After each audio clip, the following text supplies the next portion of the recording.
আসসালামু আলাইকুম, welcome to Mahiya kitchens. আজকে নিয়ে এসেছি অনেক মজার একটা নাস্তা আইটেম। আপনারা বিকেলে চায়ের সাথে এই নাস্তার আইটেমটা রাখতে পারেন। যাদের বাচ্চা আছে তারা কিন্তু টিফিনেও দিয়ে দিতে পারেন।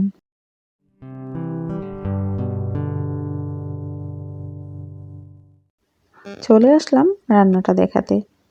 আমি ফার্স্টে নিয়ে নিয়েছি কোকাকোলার স্টিকি নুডলস 1 প্যাকেট, সাথে দিয়েছি বাঁধাকপি আর গাজর। নুডলসের সাথে মিল রেখে একটু লম্বা লম্বা করে কেটে আমি দিয়েছি। আপনারা চাইলে এটা নাও দিতে পারেন, শুধু নুডলস দিয়েও করে নিতে পারেন। এখন নুডলসটা সিদ্ধ হয়ে গেছে, পানি ঝরিয়ে নিয়েছি। এই পর্যায়ে আমি নিয়ে নিচ্ছি 2 টেবিল চামচ ময়দা। ময়দার মধ্যে আমি দিয়ে দিচ্ছি একটা ম্যাগি মশলা। আগেই সরি বলে নিচ্ছি, আমার ক্যামেরা সেটিংটা একটু নড়াচড়া করতেছিল।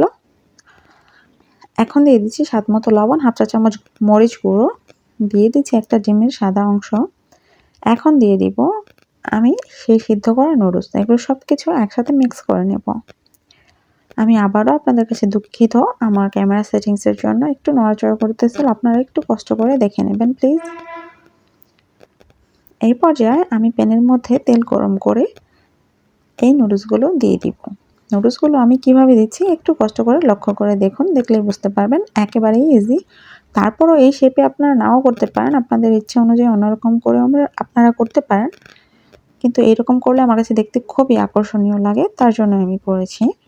এই পর্যায়ে মাঝখানে আমি ডিমের যে কুসুমটা ছিল ওইটা বসিয়ে দিলাম। দেখুন দেখতে কতটা আকর্ষণীয় লাগছে, তাই না? মানে মনে হচ্ছে যেন একটা পাখির বাসার মধ্যে একটা ডিম। আসলেই কিন্তু এরকমটা মনে হচ্ছে, কিন্তু খেতে অসম্ভব মজা ছিল। আসলে প্রথমেই দর্শনধারী, তারপর কিন্তু গুণবিচারী। আগে আমরা দেখতে কেমন এই জিনিসটা লক্ষ্য করি, তারপর কিন্তু আমরা ওই খাবারটা খাই। এই খাবারটা অসম্ভব সুন্দর দেখতে এবং খেতেও অনেক মজা।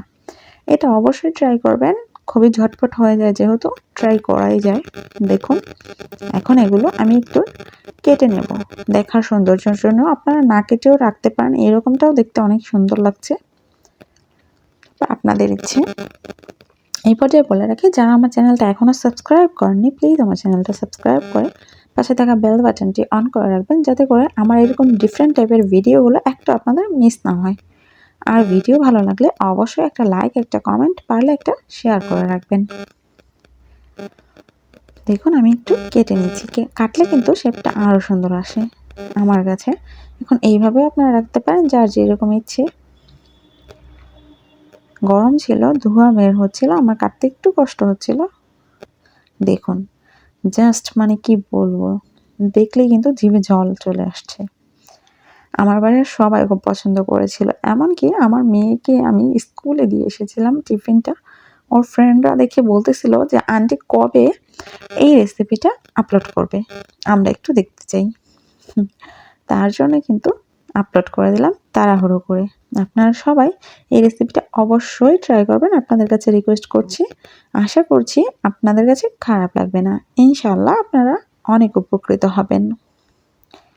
সবাই ভালো থাকবেন আর আমার জন্য দোয়া করবেন। আজকের মতো এইখানেই, আল্লাহ হাফেজ।